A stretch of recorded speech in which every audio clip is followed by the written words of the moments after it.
Guten Morgen und herzlich willkommen zu einer neuen Podcast-Folge. Ich hoffe, euch ist ganz gut. Leute, ich bin hyped auf die Podcast-Folge. Ich muss mich als allererstes schon mal wieder entschuldigen, dass letzte Woche keine gekommen ist. Es ist richtig. Ich weiss nicht, ich bin letzte Woche, muss ich ehrlich gestehen, bin ich ein bisschen in einem Down gewesen. Also nicht ein Down, aber ich werde in dieser Podcast-Folge noch sehr darauf eingehen, was so mein aktueller Lebensstand ist. Ich bin nur schon heute in der Insta-Story gefragt worden, wie geht es dir wirklich? Und ich finde es so schwierig, um gerade so in einem Satz zusammenzufassen.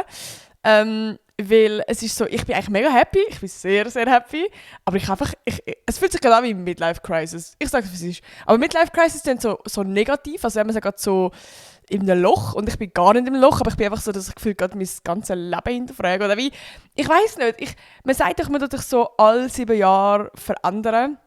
Und ich habe das Gefühl, ich bin so im Stadion, wo ich so irgendwie, weiß auch nicht, mich so ein bisschen verändern. So, ich merke so, ich habe Lust, zum anderen Interessen mal anschauen. Aber so, ich werde später dann mal darauf eingehen, aber das ist schon mal ein kleiner Anteaser.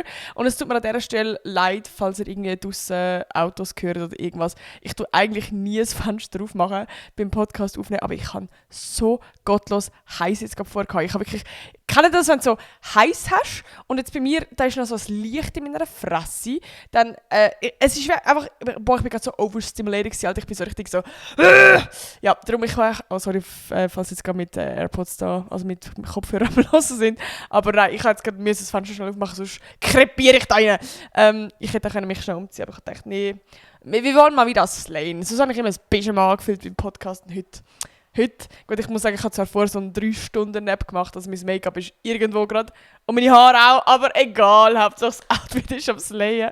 Nein, ich muss es sagen, Leute, aber ey, das nervt mich wirklich am meisten, wieso dass ich letzte Woche eine Podcast-Folge nicht schon gemacht habe. Ich habe Big News. Ich habe sehr Big News. Ich habe ja jetzt schon ein paar Mal gesagt, ich bin beim Publikumspreis nominiert. Ich weiss gar nicht, wie viele dort nominiert waren. Irgendwie so 100, 200? Boah, ich habe keine Ahnung. Auf jeden Fall, Leute, wir haben es. Hebt euch schnell fest, irgendwo am Denken. Wir haben es in die Top... Jetzt ist das Auto gerade so laut, hallo. Wir haben es in die Top 20 geschafft. Top 20 von der Schweiz! Podcast, hä? Alter, was sind ihr für geile Sauen? Ohne euch. Ich schwöre euch, ihr habt so rausgeholt beim Abstimmen. Das ist insane. Und es ist so richtig so... Und jetzt ist am... Freitag, also wenn ihr den Podcast hört, morgen, ist einfach schon das Swiss Podcast geworden. Ich bin so nervös und es fuckt mich so ab, weil ich so, hätte ich letzte Woche, wenn ich Podcast-Folge gepostet, hätte ich ja wie schon gewusst, so, ja okay, jetzt müssen wir abstimmen und jetzt bin ich so, fuck, wenn ihr den Podcast 2 Tage später hört, dann ist es gefühlt schon spät. Also, darum, mein Aufruf, ich brauche jetzt jeden einzelnen Arsch von, ich brauche jede Stimme. Schreibt sie in euren Familienchat, schreibt sie in euren fucking Klassenchat. I don't care. Ich brauche jede Stimme, die jetzt dazu lässt. Und damit ich auch sicher bin, dass ihr das jetzt mit mir da gemeinsam macht, gehen wir jetzt schnell alle auf Safari, Google, Chrome, I don't care. Gebt ein Swiss Podcast Award. Also ein Swisse mit U-I-S-S-E, Swiss Podcast Award. Und dann kommen wir schon auf ihre Webseite dort und dann steht «Jetzt abstimmen». Dann klicken wir alle mal zusammen drauf und ich schwöre, es geht 20 Sekunden. Ich habe es gemessen, okay? Dann gebt ihr euren ersten Namen ein, dann gebt ihr euren zweiten Namen ein und dann eure E-Mail-Adresse und dann den ganzen Abend scrollen und zuunterst ist das 9. Pause, okay? Das 9. Pause. Wichtig. Nein, ja, schnell Real Talk, Leute. Ich würde mich hure freuen, wenn ich wenigstens eine. Ich bin ja 2-mal nominiert. Ich bin beim Publikumspreis nominiert und ich bin bei der Kategorie Leben nominiert. Und also wie eine. Komm, so, ich habe 2 Chancen sogar. Eine müssen wir irgendwie heimholen. Es wäre wirklich... ich weiß nicht. Ich kann nicht mehr reden. Es wäre so richtig... Was will ich eigentlich sagen? Ich will eigentlich sagen, dass es so... Es wäre einfach toll, okay? Es wäre einfach toll. Irgendwie so, der Podcast ist so mein Baby, irgendwie so die letzten Jahre. Und ich weiß auch nicht. Es wäre einfach schön. Ja. Darum, falls ihr 20 Sekunden übrig habt, dann stimmt schnell ab. Falls ihr noch mehrere E-Mails... Ich weiß gar nicht, ob das geht bei mehreren E-Mail-Adressen. Aber ja, nein, ich würde mich voll freuen. Es wäre ultra, ultra cute. Und eben, gerade wenn ihr es jetzt noch irgendwie am Donnerstag hört oder am Freitag, dann drückt mal in die Tasten rein, ey. Ja, genau, das muss ich jetzt haben. Ich kann jetzt als erstes sagen. So, was haben wir sonst noch für Updates? Nein, alles gut. Ich musste schauen bei meinem Laptop da, aber ich glaube, es funktioniert alles. Ich habe mir letztes Mal oder vorletztes Mal geschrieben, dass der Ton nicht immer funktioniert hat. Und an dieser Stelle, es tut mir leid, ich habe 2 Mikrofone und das eine funktioniert, also ich weiß auch nicht, das ist verdammt am Buggen. Buggen, das ist voll beschissen.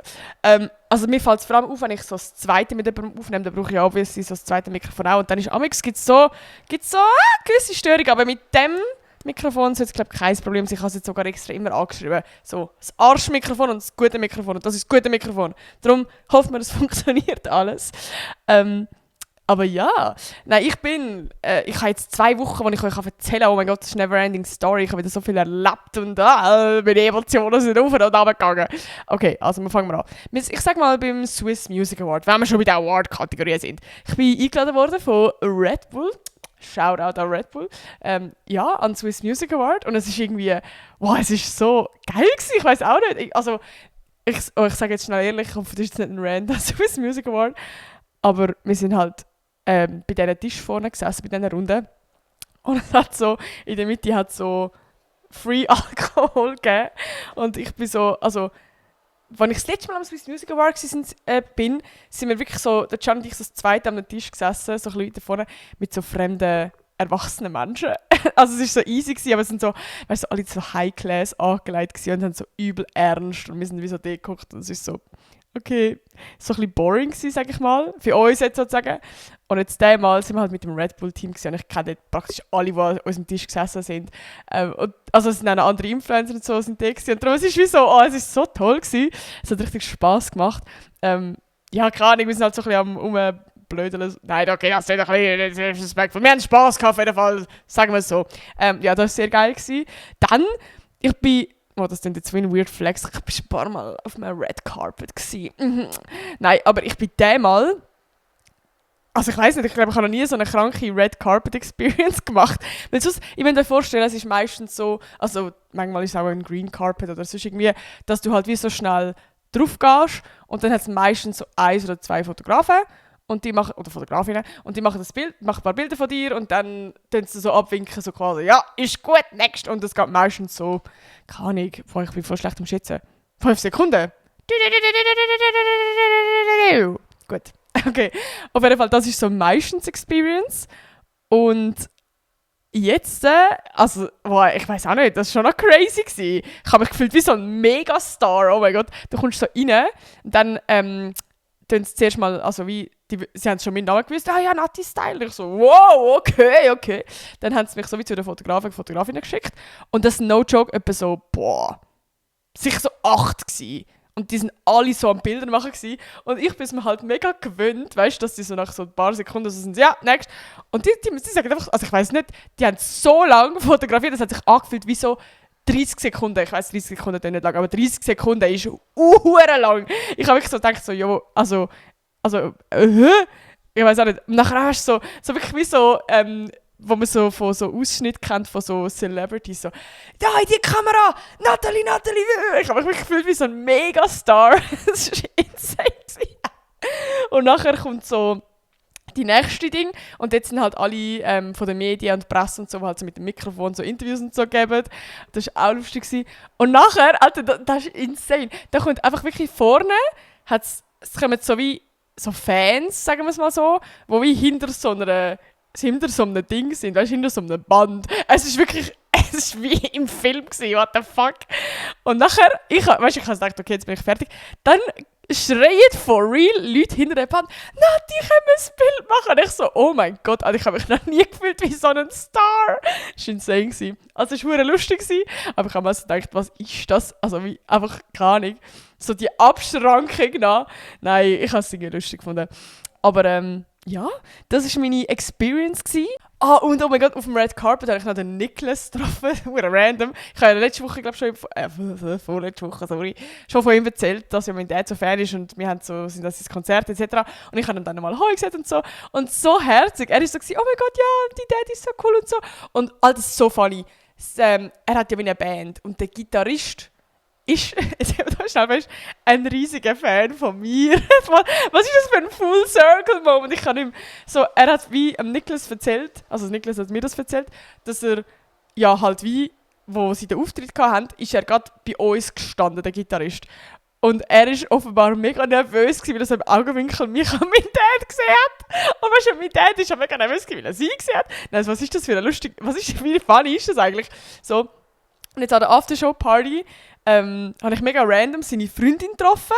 Also sie ist auf mich zugekommen und sie so, oh mein Gott, Nati, ich muss dir jetzt meinen Freund vorstellen, er ist mega Fan. Und ich habe zuerst nicht gewusst, also weißt du, so, ich habe nicht gewusst, dass es der Gitarrist ist.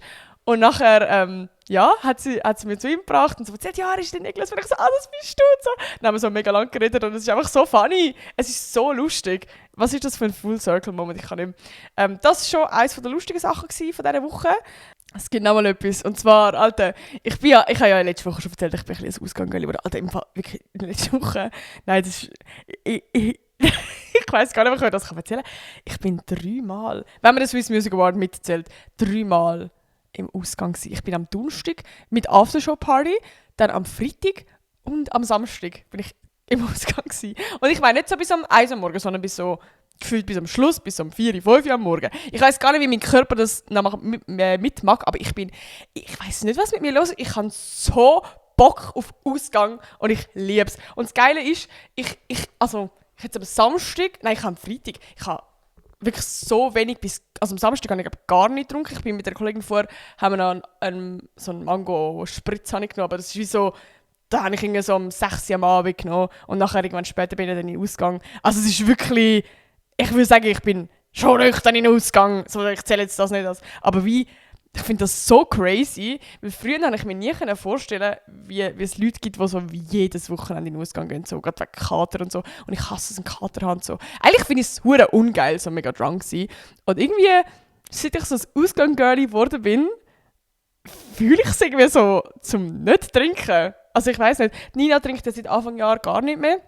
Oder wirklich sehr, sehr, sehr wenig oder selten. Und ich finde das mega geil. Und also sie ist für mich so der beste Beweis. Bro, wir können einfach in den Ausgang gehen und wir haben so Spass. Und ich muss ehrlich sagen, ich finde es mittlerweile fast geiler. Also keine Ahnung, irgendwie so, du schämst dich am nächsten Tag für nichts. Du weisst irgendwie noch alles. Du hast irgendwie geile Erinnerungen. Du kommst aus deiner Komfortzone. Es ist irgendwie, also ja, man muss zu fair sagen, du musst so mit den richtigen Leuten unterwegs sein. Und es muss geile Musik laufen. Also ich kann jetzt kurz erzählen, ich bin am Donnerstag, nein, ich will jetzt nicht Clubs erwähnen, sonst bin ich da noch gepasst, aber ich bin am Freitag bin ich ich muss schnell schlau erzählen.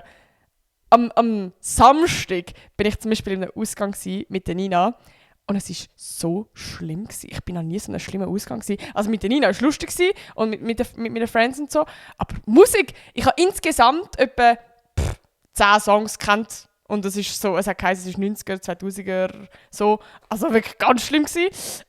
Und, Alter, das muss man auch sagen, es ist so krass, ich will jetzt leider keinen Namen nennen von so Clubs, wirklich, aber ich war früher auch in diesem Club gewesen, und ich bin jetzt aber schon übel lang nicht mehr gewesen, und ich habe gedacht, wäre wieder mal lustig, um dort hingehen. Das ist so crazy, was es dort für Leute hat. Also im Vergleich zu dem Club, wo wir sonst jede Woche gehen, weil wir sind eben nicht gewesen, weil an der Woche nichts gelaufen ist, so.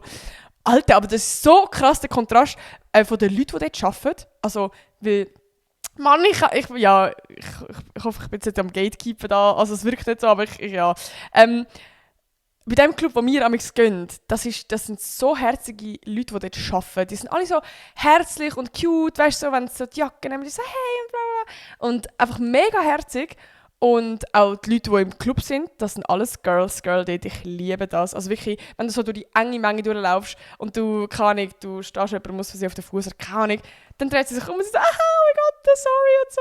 Also weißt du, einfach so mega herzig. Also wie so eine Family. Und darum muss ich sagen, habe ich auch so mega Bock, um so dort hingehen und neue Leute kennenlernen. Und es ist auch so eine Möglichkeit. Und am Samstag in dem Club, wo wir waren, das ist schlimm. Also erstens mal, die Leute, die dort arbeiten, also wirklich, du hast das Ticket gezeigt, die haben nicht mal angeschaut. Ja, Tasche zeigen! Nicht mal mir ins Gesicht schauen. Ich so, oh mein Gott, Alter, sorry. Nachher einfach so die Securities, die dort arbeiten, richtig, ich weiß auch nicht, unsympathisch. Und die sind auch die ganze Zeit am Rumlaufen gewesen. Und nachher, also wirklich der Club dort innen, die Leute, also gut, eben, ich kann natürlich kannst du jetzt auf allgemein, so, aber also so viel böse Side-Eyes haben wir bekommen. Und vor allem, also wirklich auch das Ding, von wenn du so durch den Club gelaufen bist, eben, es passiert halt ab und zu mal, weißt du, alle sind am Tanzen, dass so aus Versehen jemand so ein bisschen reinrempelt oder so. So. Obviously macht man es ja nicht extra, aber es ist mir so oft passiert, dass sich ein Girl umgedreht hat und so richtig mir so richtig einen bösen Blick zugeworfen. Und ich bin dann halt, weißt du, ich nehme das so persönlich, ich bin sie dann am Ansmeilen und bin so, oh mein Gott, sorry. Und sie schaut mich so weiterhin so böse an. Weißt du, so Sachen, ich kann das nicht einfach abschalten, vor allem wenn ich nüchtern bin. Dann bin ich so, oh mein Gott, nein, sie hasst mich. Was eigentlich scheißegal ist, aber nein. Darum ganz schlimme Club-Erfahrung gewesen. Aber am Samstag bin ich mit eigentlich wollen, an eine 90er-Party gehen. Nein, ich kann nicht mehr. Und ich bin, glaube auch schon mal an dieser 90er-Party in diesem Club. Das ist nochmal ein anderer Club. Sorry, jetzt bin ich voll das Club gegangen. Jetzt werden jede Woche vom Club hören, nicht mehr vom Bachelor, aber jetzt sind wir ready. Ja, nein. Auf jeden Fall, ich bin auch schon mal an dieser 90er-Party, aber es ist schon Ewigkeiten her. Und eben, ich bin einfach, also ich sage es jetzt real, ich bin einfach drunk dort reingegangen, dann juckt es auch nicht mehr so. Also dann ist auch easy, alles lustig so. Und eigentlich haben wir vor, das 4. gehen. Also ich und Nina und noch 2 Kollegen. Und nachher hat zuerst der Kollege abgesagt, eine, und nachher hat Nina abgesagt. Nachher sind so der ein Kollege und ich sind so, ja okay, gehen wir jetzt noch, I don't know. Und ich habe eben Tickets gewonnen, das heisst, wir hätten gratis reingehen. Da sind wir so am Hin und Her schreiben und sind so, sollen wir jetzt gehen oder nicht? Und irgendwann sind wir wirklich so, okay, scheiße auf die Tickets, wenn es scheiße ist, dann gehen wir halt wieder. Und das ist so eine lustige Experience. Ich glaube wirklich, das Lustigste von der Woche gewesen.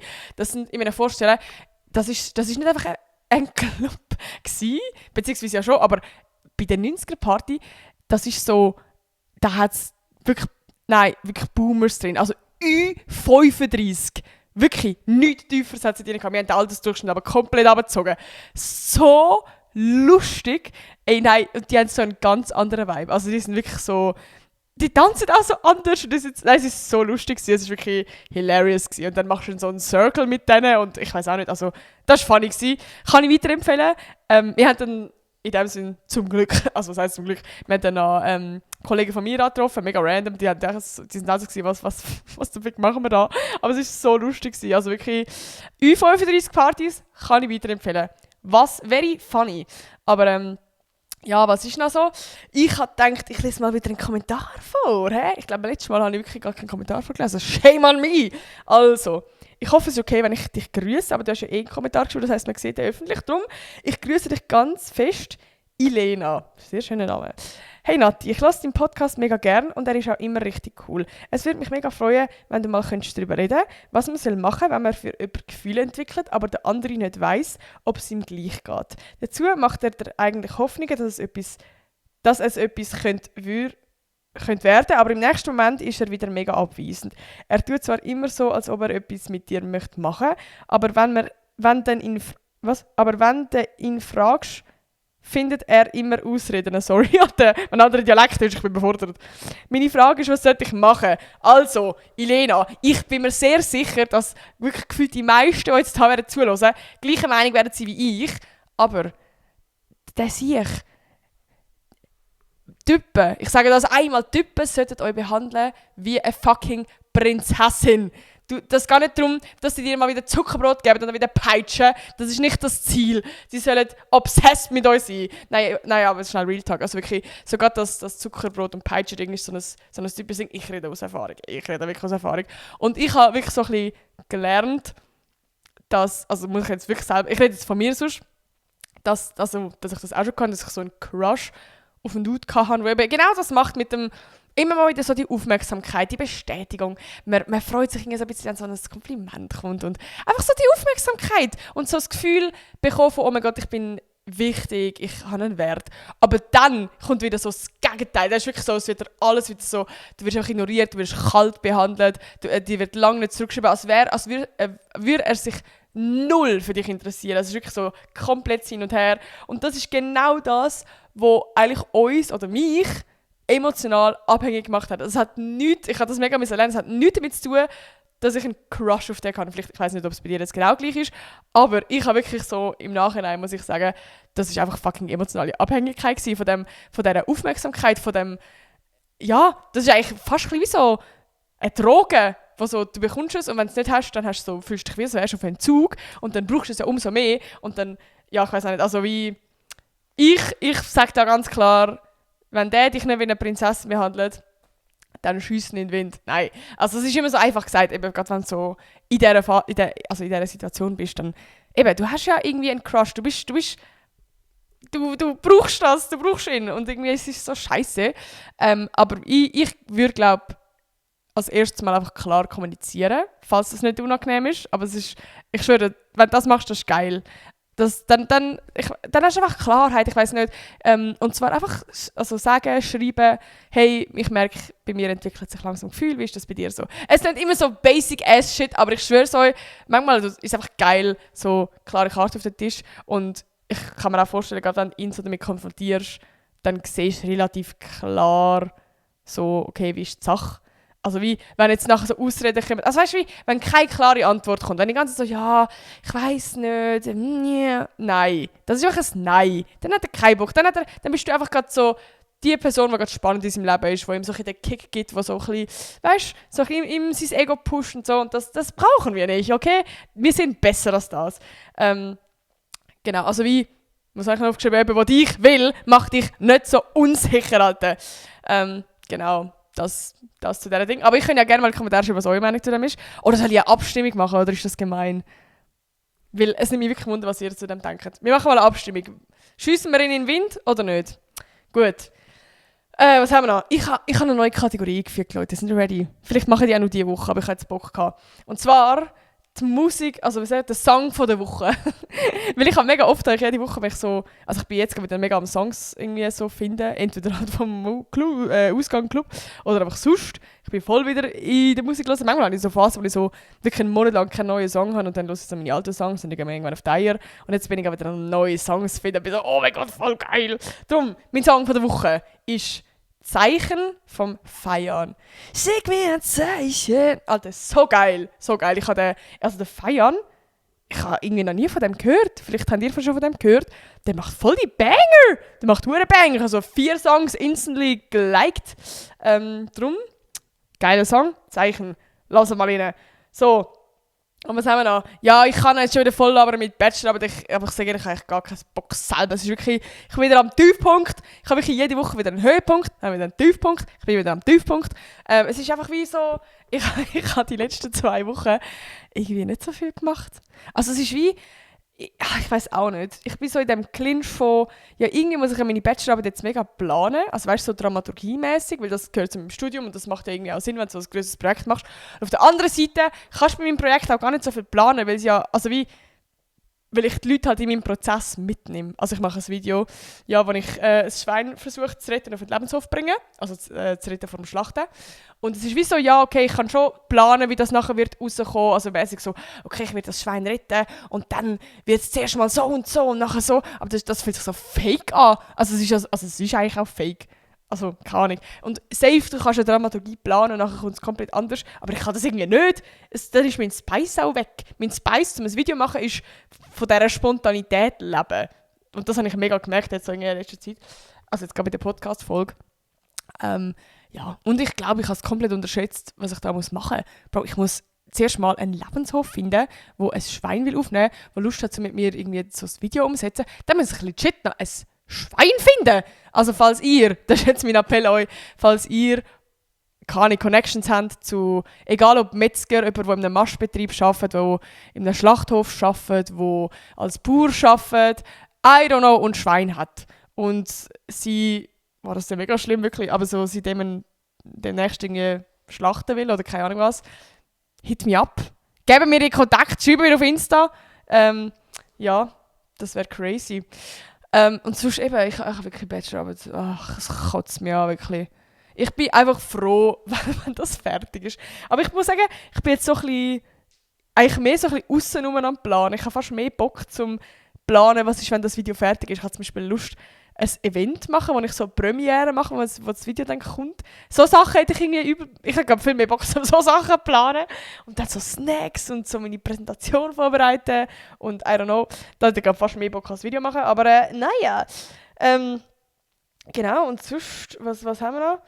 Ja, bei mir ist im Fall allgemein, also eben, ich kann sonst mal einfach reden von meiner Midlife-Crisis. Ja, also es ist wie ein riesiges Thema und irgendwie, es ist ja so gleichzeitig also es ist so schwer jetzt so in einer Podcast-Folge das so zusammenzufassen, weil ich glaube, ich habe ja schon die letzten Wochen jetzt, oder das letzte Mal, als ich in meiner Podcast-Folge geredet habe, so ein bisschen gecheckt, okay, da geht was ab bei mir, aber ich merke, dass ich, ja, es ist so schwierig. Ich habe wie ganz viele Sachen momentan, die in meinem Leben so Konstanten sind, also wie bin ich grundsätzlich ja mega happy damit, ich habe das alles mir erarbeitet, so. Ich bin in einer glücklichen Beziehung, ich habe einen tollen Freundeskreis, ich habe tolle Familie, ich habe einen geilen Job, ich habe ein geiles Studium, es ist alles perfekt eigentlich und es ist alles so, wie es also so in meinen Träumen war vor keine Ahnung wie viele Jahren. Also es ist ja wirklich, ich lebe eigentlich mein Traumleben. Und trotzdem bin ich gerade irgendwie in einer Phase, wo ich einfach merke, ich muss irgendwie ausbrechen. Ich weiß nicht von was genau, aber irgendwie so, ich weiß nicht, irgendwie, ja. Also zum Beispiel so, was mir mega auffällt, ist so, was denn dazu, es ist halt ein fucking Privileg. Es fühlt sich immer ein bisschen scheiße an, um über das zu reden. Darum, ich hoffe, ihr checkt gerade, wenn ich das meine und also ja, das Thema erkannt werden. Wow. Es ist so ein schwieriges Thema und ich habe schon mit anderen Influencerinnen darüber geredet und die sind alle so gewesen, ja nein, weißt du, da kannst du nicht darüber reden, jetzt so im Podcast oder irgendwie auf Social Media, weil eben es wirkt verdammt undankbar und du hast das ja, also weißt du, hast das ja alles erreicht wegen diesen Leuten und so, und ich so, ja safe, weißt du, so safe, aber es ist wie, ich weiß nicht, irgendwie, ich will mega gerne mal mit euch über das reden, weil es ist ja irgendwie ein Thema, wo mich beschäftigt und wo, weiß auch nicht, wo manchmal was mit mir macht, wo ich mit meinen Friends, weißt du, mit meinen Friends kann ich ja darüber reden. Wieso dann nicht mit euch? Ihr sind auch meine Friends, Leute. Und also wie als allererstes, ich muss mal schnell einen riesigen Unterschied machen von, es gibt zwei Arten, oder vielleicht mehrere Arten von erkannt werden. Es gibt die Art, die wirklich ultra cute sind und ultra respectful. Und von diesen Leuten, von denen rede ich nicht. Ich rede wirklich, also ich liebe es mit euch reden, ich liebe es mit euch Bilder machen und keine Ahnung was. Und wirklich, also es gibt so, und ich bin eigentlich sicher, all die meinen Podcast hören, die gehören dazu, weil ihr sind so Schätze, wirklich, also von euch rede ich gar nicht. Ja, einfach so, ich liebe es mit euch reden und alles und ja, ich weiß auch nicht, es gibt halt, also nicht vom Podcast, aber halt von TikTok und von Insta, das merke ich so, dass das schon ein grosser Unterschied ist zum Podcast oder zum, was ich damals YouTube gemacht habe, dass halt viele in dem Sinne einfach mein Gesicht kennen, aber jetzt mich gar nicht mega verfolgen. Und das ist schon noch crazy. Also zum Beispiel, wenn ich YouTube gemacht habe, dann hast du ja wirklich aktiv müssen auf mein YouTube-Video klicken oder auf meinen Kanal gehen und dann mein Video anschauen. Und so hat man mich dann irgendwie gekannt. Also wie, dann hast du mindestens auch meinen Namen gewusst oder irgendwas. Ich weiß auch nicht, du hast dich ein bisschen länger mit mir beschäftigt. So.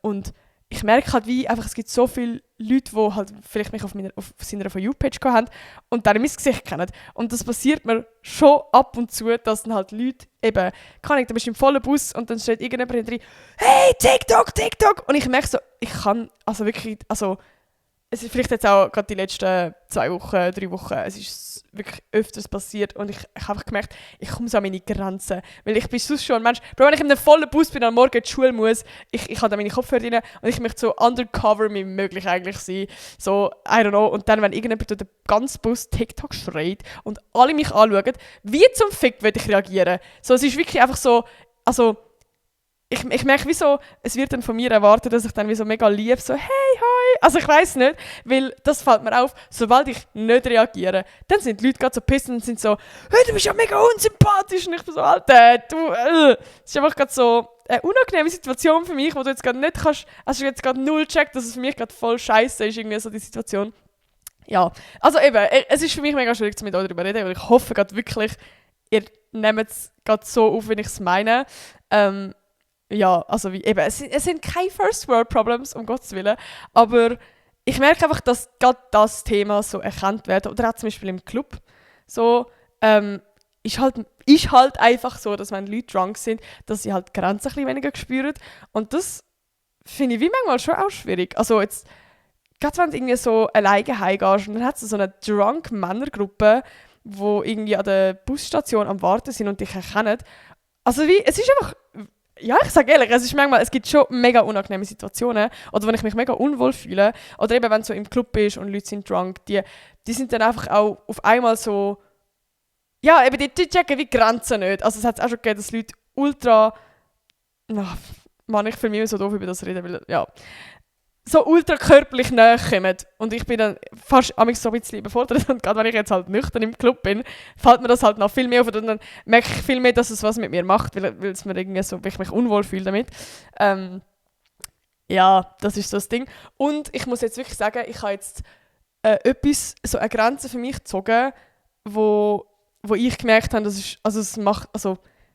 ich fühle mich so viel wohler, um in den Club zu gehen. Und es war für mich so schwierig gewesen, um diese Grenze zu ziehen. Weil ich habe noch nie irgendjemandem Nein gesagt, wenn jemand gefragt hat, machen wir ein Bild. Nie. Außer dass, also wirklich, wenn ich so, also ich weiß gar nicht, hat es schon mal die Situation gegeben, wo ich wirklich so war, okay, nein, I don't know. Also wirklich, ich habe eigentlich in den meisten Fällen, auch wenn es noch so disrespectful sind oder irgendwie so nicht ernst genommen, dass ich lustig gemacht habe, ich habe immer ein Bild gemacht.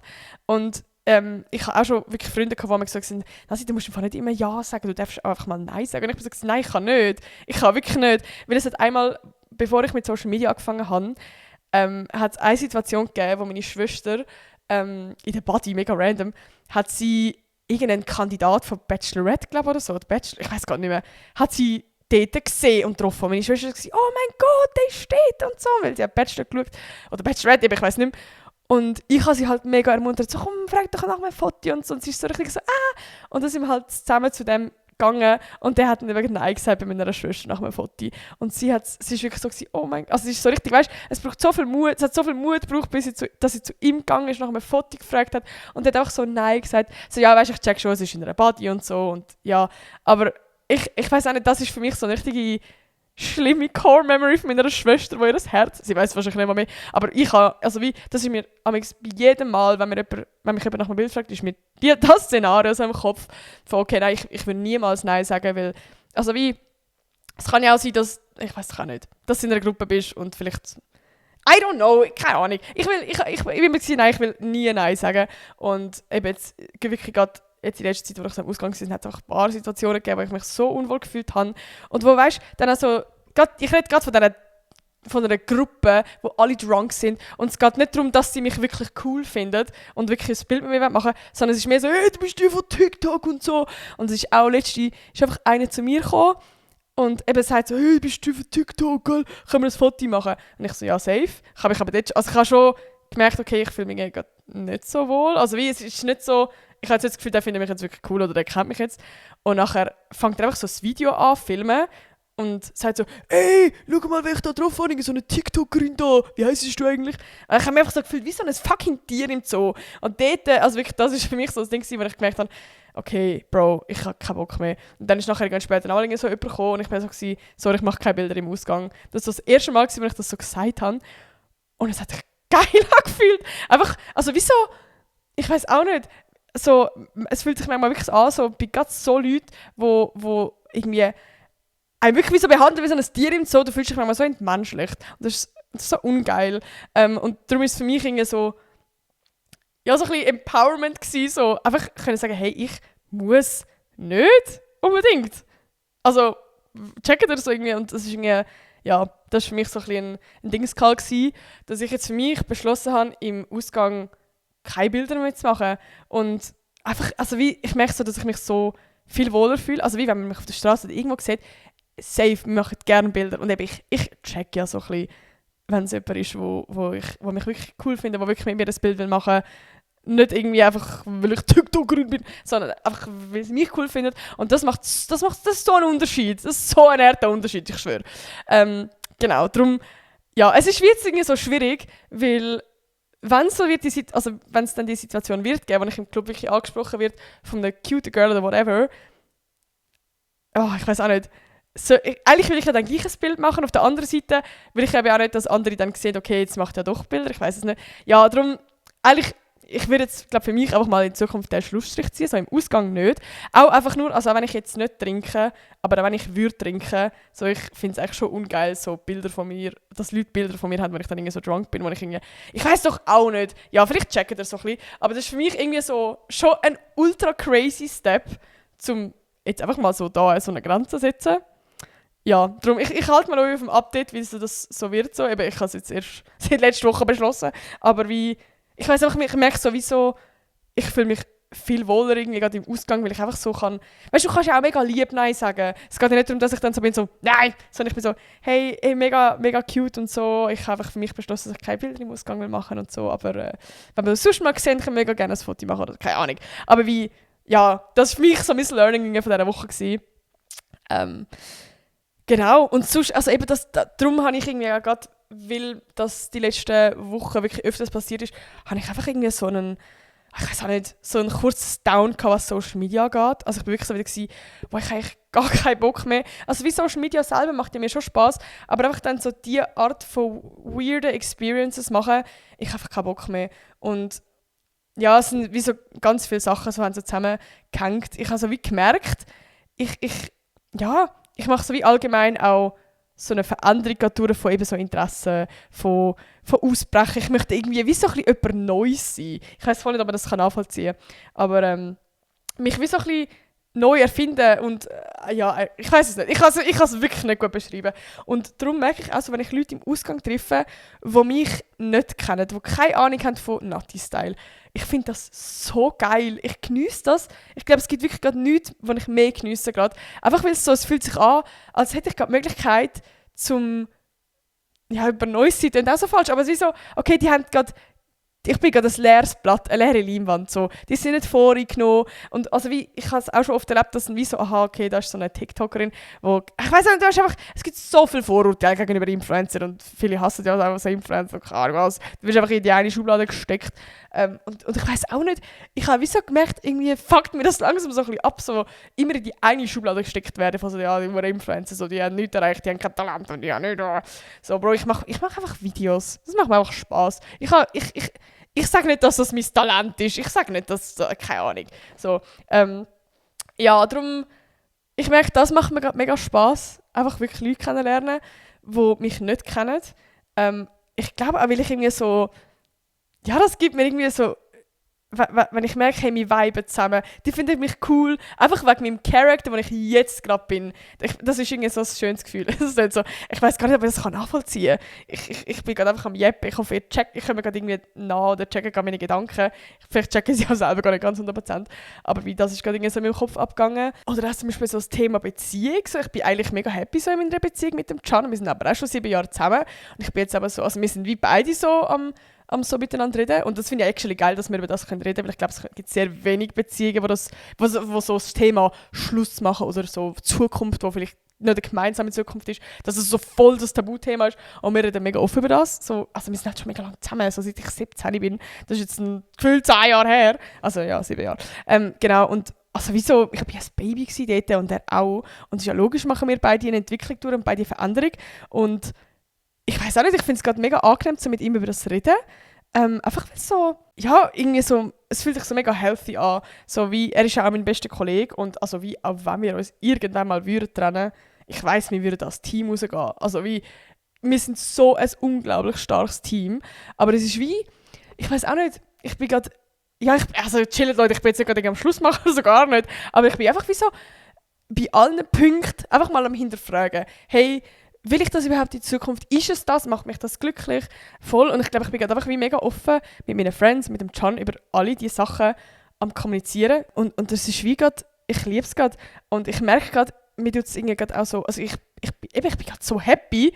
Es ist gar nicht, dass ich in einer traurigen Midlife-Crisis bin. Und oftmals, wenn ich so zuerst meinen Friends davon erzähle, sind es immer so, wenn es gerade so Tipps gibt oder weißt du, vielleicht musst du mal ins Ausland und vielleicht musst du mal das und so. Ich sage, ich brauche gar keine Tipps. Ich bin ja happy. So, ich bin jetzt gerade einfach in einer Phase, wo ich mal, ja, vielleicht Sachen hinterfrage oder mal einfach irgendwie so, I don't know, einfach mal, ich bin jetzt gerade einfach, ich gebe eigentlich all meine Gefühle und meine Emotionen, die ich gerade habe, gebe ich einfach mal Raum, weil eben oftmals ist es immer so ein, oh mein Gott, du darfst gar nicht so fühlen und jetzt zum Beispiel bei Social Media, also ich denke jetzt nicht mega daran, dass ich irgendwie aufhören will, aber ich will jetzt gleich dem ganzen, also diesen Gefühlen, die ich jetzt habe, einfach mal Raum geben und beobachten und schauen, was das mit mir macht. Und ich brauche gar nicht unbedingt eine Lösung oder jetzt eine Beziehung oder freundschaftlich oder whatever so. Oder meine Interessen oder was ich nach dem Studium will machen oder meine Bachelorarbeit oder keine Ahnung was. Ich finde es wirklich angenehm, einfach mal dem Raum geben und nicht immer gerade nach Lösungen suchen. Weil ich habe das Gefühl, wir wachsen ja gefühlt so auf. So, du lernst in der Schule, okay, das ist das Problem, da braucht es eine Lösung. So bei allem. im Leben irgendwie gefühlt. Also wir sind, wie so, die ganze Gesellschaft ist ja so ein bisschen so tendiert. Und darum, ich bin gerade irgendwie so, nein, es ist einfach auch schön, also es ist einfach mega wichtig, dass man zuerst mal genau anschaut, hey, vielleicht, was ist das Problem? Weil vielleicht ist das Problem bei mir jetzt gar nicht irgendwie, keine Ahnung, Social Media und Beziehung und bla bla bla bla, sondern irgendwo etwas, hey, vielleicht brauche ich gerade einfach, weiß auch nicht. Es ist ja, irgendetwas ist es ja, aber ich weiß jetzt vielleicht noch nicht was. Und ich muss jetzt das einfach herausfinden. Und darum, ich brauche gar keine Lösung, ich brauche einfach Zeit und ich brauche, ja, also ich muss wie den Raum haben, um irgendwie die Emotionen mal einfach alle können zulassen. Und das ist okay. Und solange ich glücklich bin, ist das ja auch alles gut. Eben. Genau. Ja, das ist meine Message, Leute. Es braucht nicht immer gerade sofort eine Lösung. Manchmal ist es auch mega gut, wenn das Ganze einfach mal so ein bisschen Raum hat und wenn er das Ganze mal beobachtet, wenn er mit vielen Leuten darüber redet, wenn er selber mal reflektiert. Ich bin jetzt momentan auch mega viel wieder am Tagebuch schreiben, das ist auch mega geil. Das habe ich schon lange nicht mehr gemacht und es tut so gut, ich liebe es. Ich habe jetzt auch schon ich bin ja immer wieder meine alten Tagebücher am vorlesen. Das ist jetzt leider nicht vor, das ist zu deep, aber einfach, ja, ich habe jetzt auch jetzt eben wieder so meine Tagebücher von, keine Ahnung, 3-4 Jahren oder so gelesen. Und es ist so spannend, es ist so toll, das einfach so festhalten. Und ich finde, da kann man also wirklich seine tiefsten Gedanken reinschreiben, wo man einfach mal schnell ehrlich mit sich selber ist. Weil ich glaube, wir haben doch alle, weißt du, so irgendwie die Gedanken, die so, ich weiß auch nicht mal mit deinen Friends wirst du mega teilen. Und dort kannst du wie einfach alles rauslassen. Und ich schwöre es euch, das ist so spannend, zum später mal lesen. Weil es einfach so, ich habe mega oft Sachen in Erinnerung, so wie ich sie halt meinen Friends erzählt habe. Aber was ich so wirklich darüber nachgedacht habe, das ist eben schon spannend. Also ich habe jetzt gerade im Kopf so, dass ich mal irgendwie vor so, ja, ist jetzt sehr lang her, mit so 16 für irgendeinen Typ habe ich halt wie so schüch einen Crush gehabt. Er war damals in meiner Klasse gewesen. Und ich habe das so niemandem erzählt. Das weiss glaube ich auch bis heute niemand. Aber wie, ich habe das dann so in meinem Tagebuch aufgeschrieben, so, dass ich halt ihn schon so ein bisschen so herzig finde und so, aber ich will das niemandem sagen, wenn ich unsere Freundschaft nicht ruinieren. Und das ist so toll, weil ich das gar nicht mehr so auf dem Schirm hatte, weil ich halt wie nie ein Ding, also es ist halt wie nie etwas geworden daraus, obviously, und keine Ahnung was, aber das dann wieder so zu lesen und so, einfach meine Gedankengänge, das ist so toll. Darum, ja, es ist mega spannend. Schreibt all die Sachen auf und irgendwann später ist es so geil zum Lesen.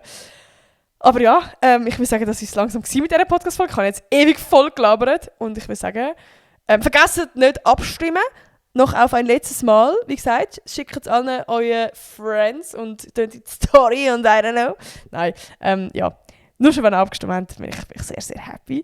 Und ich will sagen, wir hören uns nächste Woche wieder. Hoffentlich mit einem Stein. Also mit einem, wie sagen wir dem? Nicht Pokal. Wie sagen wir dem? Mit einem Award, wow. Und sonst, wenn nicht, dann sehen wir mich das nächste Mal brüllen. Okay, tschüssi. Bye.